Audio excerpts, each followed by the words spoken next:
ভূমিকা, হয় আপনার মেয়ে হবে ছোট অবস্থায়, বা স্ত্রী হবে যখন সাবালিকা হয়ে গেল, আর যখন বয়স্কা হয়ে যাবে তখন আপনার মা হবে।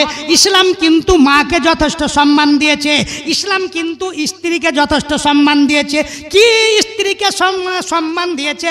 আল্লাহ রব্বুল আলামিন বলছেন, একজন মানুষ ধনী হতে পারে, ব্যবসায়ী হতে পারে, পৃথিবীর অনেক সম্পদ পেয়ে নিতে পারে, কিন্তু তার মনের শান্তি জোগানোর যার মধ্যে সবচাইতে বেশি কন্ট্রোল ক্ষমতা, সেটা হলো আপনার স্ত্রী। আমি নিজে থেকে বলছি না, কোরআন বলছে। মা বোনেরা আমার, আল্লাহ রব্বুল আলামিন বলছেন, পৃথিবীর বুকে শান্তির একমাত্র বস্তু আমি তৈরি করেছি আপনার স্ত্রীকে। আল্লাহ বলছেন, ওয়ামিন আয়াতিহি আন খালাকা লাকুম মিন আনফুসিকুম আজওয়াজা। আল্লাহর অসংখ্য নিদর্শনের মধ্যে সৃষ্টি করেছেন আপনার জন্য, আপনার মধ্য থেকে আপনার স্ত্রীকে। কেন? এই জন্য যাতে করে আপনি তার কাছ থেকে শান্তি ভোগ করতে পারেন, শান্তি পান, সুখ পান। এই জন্য ওয়াজআলা বাইনাকুম মাওয়াদ্দাতাম ওয়া রাহমা, এবং আপনার মধ্যে, আপনার স্ত্রীর মধ্যে আল্লাহ একটা ভালোবাসা, প্রেম প্রীতি কত কি তৈরি করেছেন। আল্লাহ রাব্বুল আলামিন একজন স্ত্রীকে বলেছেন পৃথিবীর বুকে সবচাইতে দামি সম্পদ। কি বলেছেন? সবচাইতে দামি সম্পদ স্ত্রী, পৃথিবীর বুকে সবচাইতে দামি সম্পদ, সবচাইতে দামি সম্পদ।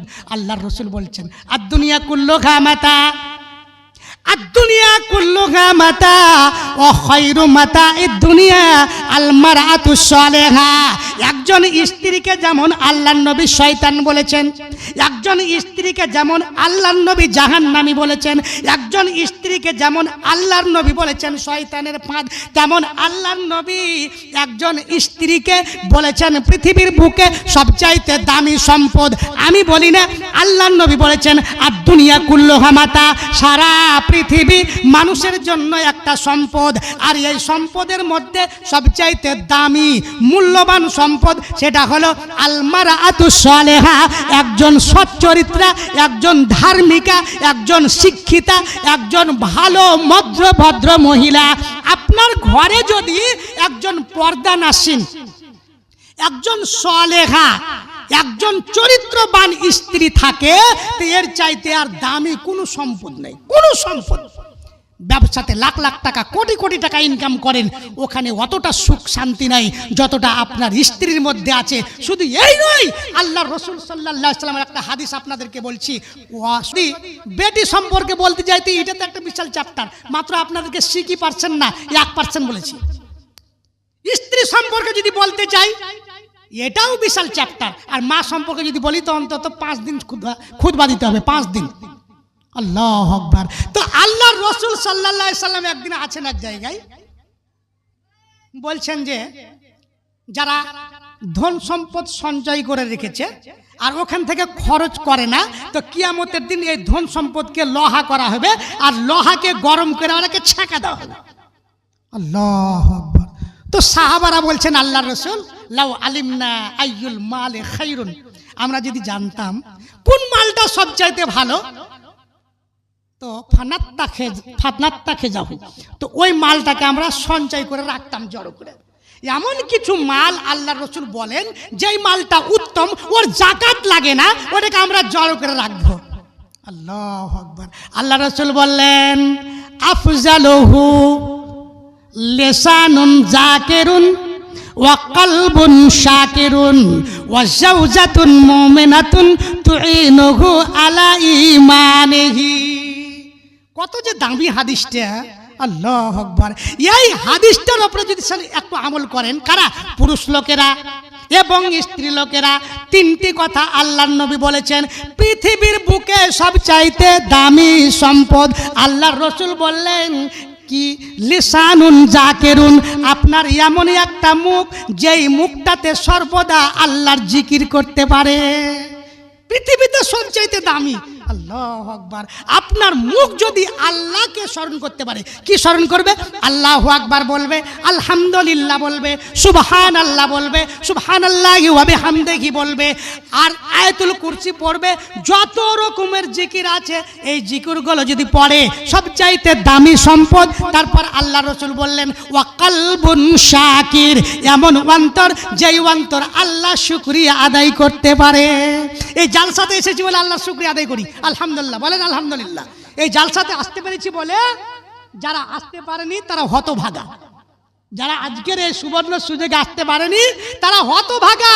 আল্লাহর রাসূল বলছেন, এমন জায়গা যেখানে আল্লাহর কথা আলোচনা হয়, কেউ বলে কেউ শুনে, ওখানে আল্লাহর রহমত অবতীর্ণ হয়, আল্লাহর শান্তি অবতীর্ণ হয়, ওদের গুনাহ খাতা মাফ করে দেয়। এখানে আসবো না তো কোথায় যাবো? তো যারা এখানে আসেনি তারা কপাল পোড়া নয়? আমরা যেখানে এসেছি আমরা ভাগ্যবান নই? আলহামদুলিল্লাহ, আবার পড়ি আলহামদুলিল্লাহ। মুখেরও শুকরিয়া আদায় করা হলো, অন্তর থেকে শুকরিয়া আদায় করা হলো। 3 নম্বরটা আল্লাহর রাসূল যেটা বললেন, আপনাদেরকে বলি, মা বোনরা আপনাদেরকে বলি, আল্লাহর রাসূল বলছেন, ওয়া যাওজাতুন মুমিনাতুন, এমন ঈমানদারিনী স্ত্রী, এমন ঈমানদার স্ত্রী, আল্লাহু আকবার, তুইনুহু আলা ঈমানিহি, তার স্বামীকে ইসলামী ব্যাপারে, ঈমানের ব্যাপারে তাকে সহযোগিতা করে। তার স্বামী কোন এক জায়গায় কাজ করে, হঠাৎ করে রাত্রিবেলা খাসির মাংস নিয়ে চলে এসছে। ও জানে এত টাকা ছিল না, তবু খাসির মাংস। কি ব্যাপার খাসির মাংস? অনেক স্ত্রী লোক আছে যা আসছে খায় রান্না করে পার, খাসির মাংস তো নেওয়ার কথা ছিল না। ওর স্বামী আজকে যেই জায়গায় কাজ করত, ওকে কেউ ঘুষ দিয়ে একটা কাজ করেছে, 1000 টাকা বেশি পেয়েছে, 800 টাকা কেজি, 1 কেজি খাসির মাংস নিয়ে চলে। বলছে না, এটা চলবে না। ঘুষ নেওয়া হারাম কি হারাম না? সুদ খাওয়া হারাম কি হারাম না? চুরি করা হারাম কি হারাম না? এই ব্যাপার। আর পুরুষ যদি এশারের নামাজ না পড়ে, ফজরের নামাজ না পড়ে, তাহলে তার স্বামী তাকে সহযোগিতা করে, তাকে উঠানোর চেষ্টা করে, তাকে কোরআন শিক্ষা দেয়, তাকে দোয়া শিক্ষা দেয়, তাকে জিকির আজকার শিখায়, তাকে আদব সলুক যদি শিখায়, তাহলে এই স্ত্রী পৃথিবীর বুকে সবচাইতে দামি। আল্লাহর রাসূল অন্য জায়গায় বললেন, আরবাউম মিনাস সাআদাতি, 4টি জিনিস ভাগ্যবান মানুষেরা পায়, 4টি জিনিস ভাগ্যবান মানুষেরা পায়। আপনিও ভাগ্যবান যদি আপনার জীবনে থাকে। আপনারা সবাই আজকে আইডিয়া করেন আপনি ভাগ্যবান কিনা। আল্লাহ রাসূল বললেন 4টি মানুষ ভাগ্যবানেরা পায়, 4টি জিনিস। তার মধ্যে একটি কি? আল মারআতুস সালেহা। আল্লাহ রাসূল বললেন পৃথিবীর বুকে ভাগ্যবান ওই যার স্ত্রী হচ্ছে সালেহা। সালেহা মানে নামাজি, সালেহা মানে বদনাম করে না, সালেহা মানে বেপর্দা চলে না, সালেহা মানে বাজারে যায় না, সালেহা মানে আড্ডা মারে না, সালেহা মানে গীবত করে না, সালেহা মানে স্বামীর সঙ্গে রাগারাগি করে থাকে না, সালেহা মানে অনেক কথা আছে। এক কথায় আল্লাহর নবী বলছেন, ওই মহিলা, যেই মহিলা সালেহা, যার সংসারে আছে, যার পরিবারে আছে, ওই পুরুষ তার ভাগ্যবান।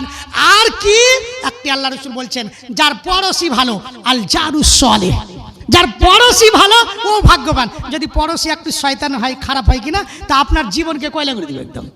পড়োশি ভালো হওয়া উচিত। আর একটা কি আল্লাহ রাসূল বলছেন, ওয়াল বাইতুল ওয়াসি, আপনার যদি বাড়ি একটু প্রশস্ত হয় তাহলে আপনি ভাগ্যবান। ওয়াল মারকাবুল হানি, আল্লাহ রাসূল বলছেন এমন সওয়ারি যে সওয়ারিটা আরামদায়ক, আরামদায়ক সওয়ারি। যারা মোটরসাইকেল ব্যবহার করে, বার করেছে এই হাওয়া নেই, খানিক গেছে তেল নাই, কিছু দূর গেছে পাংচার হয়ে গেল, কিছু দূর গেছে বন্ধ হয়ে গেল, এরকম যদি হয় তো খুব কঠিন ব্যাপার। যদি আপনার যানবাহনটা সুবিধাজনক হয় তাহলে আপনি ভাগ্যবান। এক কথায় আল্লাহর রাসূল সাল্লাল্লাহু আলাইহি সাল্লাম এই হাদিসেও বলেছেন, ওই মহিলা সবচাইতে পৃথিবীর বুকে দামি যে চলে, কারণ ওর পুরুষকে সৌভাগ্যবান বলা হয়েছে। বন্ধু